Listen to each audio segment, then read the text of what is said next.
अस्सलाम वालेकुम dear student. आज के लेक्चर के अंदर हम डिस्कस करेंगे इंक्रीमेंट ऑपरेटर और डिक्रीमेंट ऑपरेटर को। आज का हमारा जो टॉपिक इंक्रीमेंट और डिक्रीमेंट ऑपरेटर है, ये बहुत ही सिंपल टॉपिक है, लेकिन बहुत जगह इसका यूज़ किया जाता है। तो इसका बेसिक सा कंसेप्ट अगर हमें समझ होगा तो हम आगे इसे बेहतर तरीके से यूटिलाइज कर पाएंगे। तो सबसे पहले ये इंक्रीमेंट ऑपरेटर और डिक्रीमेंट ऑपरेटर का सिंबल क्या है और ये किस पर्पज़ के लिए यूज़ होते हैं, इनको देख लेते हैं। तो अगर हम इंक्रीमेंट ऑपरेटर, और ये एक और बात भी याद रखिएगा, इनको यूनरी ऑपरेटर्स भी कहते हैं। ठीक है, टाइप्स ऑफ ऑपरेटर की अगर बात की जाए तो ये कौन से ऑपरेटर्स हैं? Unary operator. और यूनरी ऑपरेटर वो होते हैं जो सिंगल ऑपरेंड के साथ काम करते हैं। ठीक है, अभी आपको ये बात समझ भी आ जाएगी। तो इंक्रीमेंट ऑपरेटर का जो सिंबल है वो ये प्लस 2 बार यानी, और डिक्रीमेंट ऑपरेटर का ये सिंबल है यानी माइनस आपने 2 बार लगाने हैं।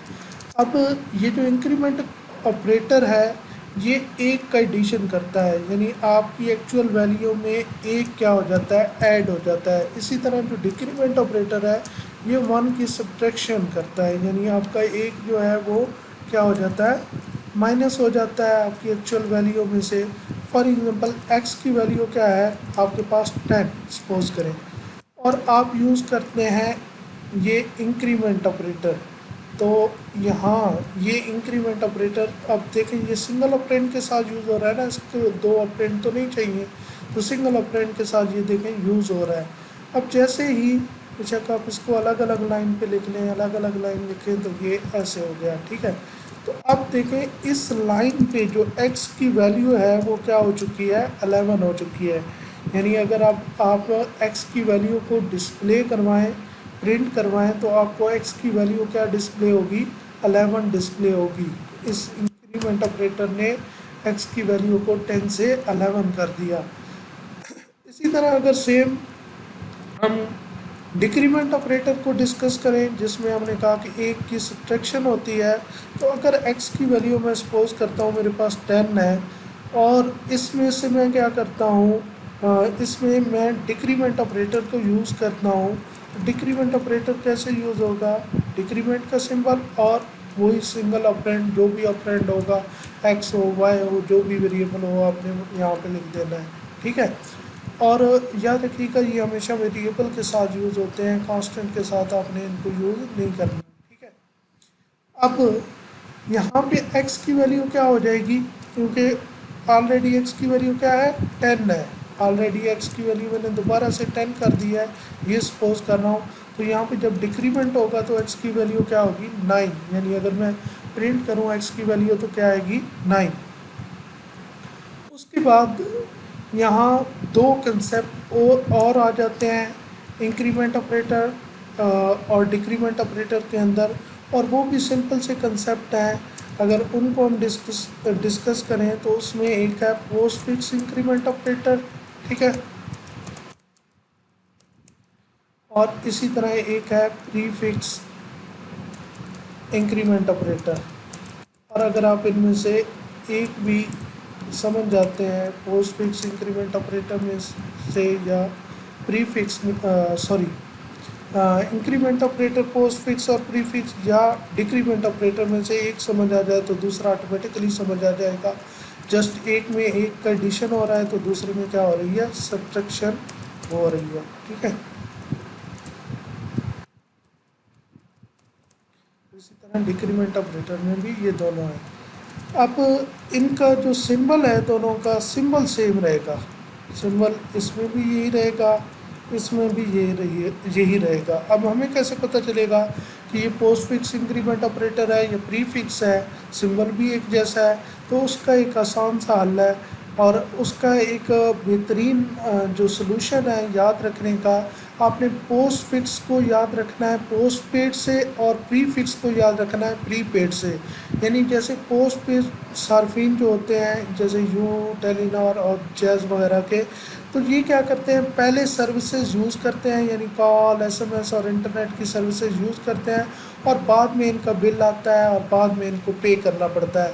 और प्री पेड सर्फिंग जो होते हैं, इन्होंने पहले रिचार्ज करना होता है और बाद में ये क्या करते हैं, सर्विसेज यूज़ करते हैं, कॉल, एसएमएस। तो बिल्कुल पोस्ट फिक्स इंक्रीमेंट ऑपरेटर में पहले पुरानी वैल्यू को यूज़ किया जाता है और बाद में एक का इंक्रीमेंट किया जाता है, और उसका सिंबल ऐसे सिंबल सेम है, जस्ट क्या किया जाता है, उसको ऑपरेंड के बाद यूज़ किया जाता है। यानी ऑपरेंड के बाद अगर इंक्रीमेंट का ऑपरेटर का सिंबल आएगा तो ये रिप्रेजेंट किसको कर रहा होगा, ये रिप्रेजेंट कर रहा होगा पोस्ट फिक्स को। और अगर ये आएगा प्री अप्रेंट से पहले, तो फिर ये किसको रिप्रेजेंट कर रहा होगा, ये प्री फिक्स को रिप्रेजेंट कर रहा होगा।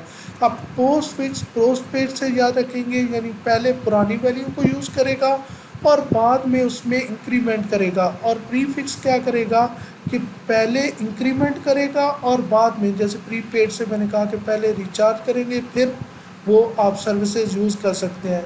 अब इसी तरह यहाँ पे देखें, फॉर एग्जांपल एक्स की वैल्यू जो है 10 है और आप यूज़ करते हैं पोस्ट फिक्स इंक्रीमेंट, तो यहाँ तक इसकी वैल्यू क्या होगी, 10 ही रहेगी। यानी यहाँ पे फॉर एग्जांपल मैं इसकी वैल्यू क्या कर देता हूँ, असाइन कर देता हूँ वाई को, सॉरी पोस्ट फिक्स नहीं है, ये प्री फिक्स है, ये पोस्ट फिक्स। तो अब वाई को जो असाइन होगा वो 10 होगा, और उसके बाद असाइन यानी पुरानी वैल्यू को यूज़ करने के बाद नेक्स्ट स्टेटमेंट पे जाने से पहले, यानी इस स्टेटमेंट से आगे और नेक्स्ट स्टेटमेंट तक आपकी वैल्यू एक्स की क्या हो जाएगी, 11 हो जाएगी। उसके अंदर एक इंक्रीमेंट आ जाएगा, लेकिन इस स्टेटमेंट तक वाई की वैल्यू, एक्स की जो वैल्यू है वो वाई को क्या मिलेगी, 10। क्योंकि ये पोस्ट पेड है तो पहले पुरानी वैल्यू को यूज़ करेगा और बाद में उसके अंदर इंक्रीमेंट करेगा। ये पोस्ट पेड और प्रीपेड जस्ट कंसेप्ट के लिए दे रहा हूँ, कोई नाम इधर यूज़ नहीं हो रहा है, जस्ट कंसेप्ट समझाने के लिए, यानी उससे आपने याद रखना है। जस्ट यहाँ पे नाम जो है वो पोस्ट फिक्स है और प्री फिक्स है, ठीक है। अब नेक्स्ट इसी तरह अगर प्री फिक्स इंक्रीमेंट ऑपरेटर की बात करें, तो यहाँ पे भी एक्स की वैल्यू अगर 10 हो और आप इस तरह वाई और यहाँ पे लिखें, यानी अब जो इंक्रीमेंट ऑपरेटर है वो ऑपरेंड से पहले आए, तो अब ये क्या बन जाएगा, प्री फिक्स इंक्रीमेंट ऑपरेटर बन जाएगा। अब ये प्री फिक्स इंक्रीमेंट ऑपरेटर बन जाए तो अब क्या होगा कि एक का एडिशन पहले होगा और बाद में वैल्यू यूज़ होगी, तो इसका मतलब है वाई को वैल्यू क्या मिलेगी, 11, क्योंकि एक्स के अंदर पहले इंक्रीमेंट होगा और बाद में वाई को वैल्यू मिलेगी। अगर आपको ये सेम पोस्ट फिक्स और प्री फिक्स इंक्रीमेंट ऑपरेटर समझ आ गया तो डिक्रीमेंट ऑपरेटर भी सेम है। जस्ट इनमें डिफरेंस क्या है कि जैसे इनमें एक का एडिशन होता है, और तो यहाँ पे क्या होगा, एक का एक की सब्ट्रैक्शन होगी, यानी माइनस होगी वैल्यू। तो यहाँ पे y की वैल्यू हमने क्या कही थी, हमारी क्या रहेगी, 10, और यहाँ पे y की वैल्यू क्या रहेगी, हमारी 11। उम्मीद है यहाँ तक आपको समझ आ गई होगी। हम क्या करते हैं, इसको इम्प्लीमेंट करके देख लेते हैं। तो बेटा इसको मैंने इसी तरह यहाँ पे इम्प्लीमेंट करके रखा हुआ है, आपको दिखा देता हूँ। यहाँ पे क्या हो रहा है कि दरअसल ये प्रीफिक्स इंक्रीमेंट ऑपरेटर, और यहाँ पे याद रखिएगा एक्स की वैल्यू 10 है, तो प्रीफिक्स इंक्रीमेंट ऑपरेटर अगर यूज़ हो रहा है तो प्रिंट एफ, अगर मैंने इस प्रिंट एफ के अंदर प्रीफिक्स इंक्रीमेंट ऑपरेटर यूज़ किया है तो पहले वैल्यू क्या होनी चाहिए, एक का इंक्रीमेंट होना चाहिए और बाद में डिस्प्ले होनी चाहिए। इस तरह यहाँ पे रिजल्ट सेम आना चाहिए, क्योंकि इंक्रीमेंट के बाद 11 वैल्यू हो जाएगी तो एक्स की वैल्यू क्या डिस्प्ले होगी, 11। अगर हम ये दरमियान से रिमूव कर दें तो एक्स की वैल्यू क्या होगी, 10 होगी, ठीक है। इसी तरह प्रीफिक्स डिक्रीमेंट ऑपरेटर और एक्स की वैल्यू मैंने दोबारा 10 कर दी है, 10 कर दी है, तो यहाँ पे क्या डिस्प्ले होना चाहिए, 9, क्योंकि ये प्रीफिक्स है, यहाँ पे भी 9।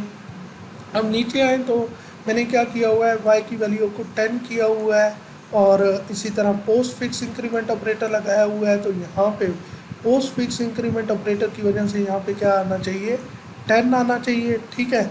और यहाँ पे क्या आना चाहिए, यहाँ पे 11, क्योंकि इधर तो पुरानी वैल्यू को यूज़ करेगा लेकिन उसके बाद इंक्रीमेंट तो कर देगा ना, ठीक है। तो यहाँ पे हम स्लैश एन भी लगा देते हैं ताकि ये न्यू लाइन पे आए, ठीक है। यहाँ भी स्लैश एन, हर जगह स्लैश एन लगा देते हैं ताकि आपको आउटपुट बेहतर समझ आ सके।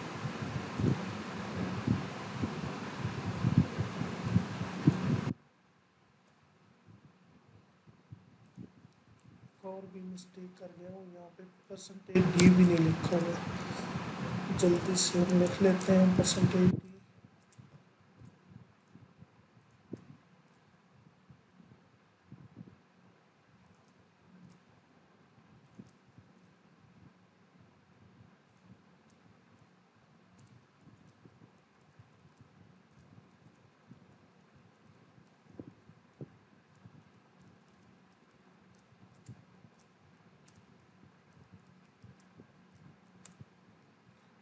ठीक है। अच्छा, ये हमारा क्योंकि सी है तो सी के हिसाब से studio डॉट एच पे ख़त्म करेंगे। ठीक है, बाकी सेम रहेगा। अब सबसे पहले आपने इन तमाम को जैसे हमने डिस्कस कर लिया है तो इसको रन करके देखते हैं और समझने की कोशिश करते हैं। सॉरी, सब जगह देख लें।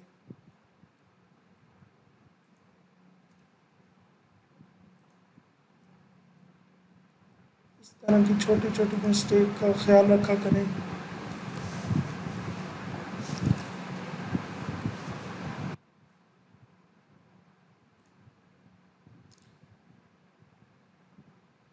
ये देखिए, हमें यहाँ पे प्रीफिक्स इंक्रीमेंट ऑपरेटर एग्जांपल, ठीक है, ये सबसे पहले ये सामने रखें।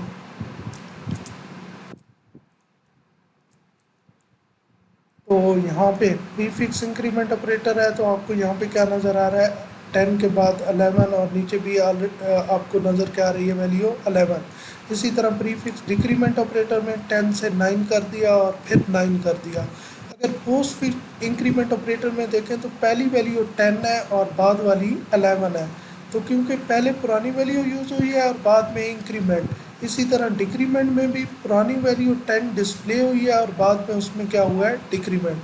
तो उम्मीद करता हूँ यहाँ तक आपको समझ आ गया होगा। किसी किस्म का कोई क्वेश्चन होता है तो आप पूछ सकते हैं। थैंक यू सो मच, ख्याल रखिएगा, अल्लाह हाफिज़।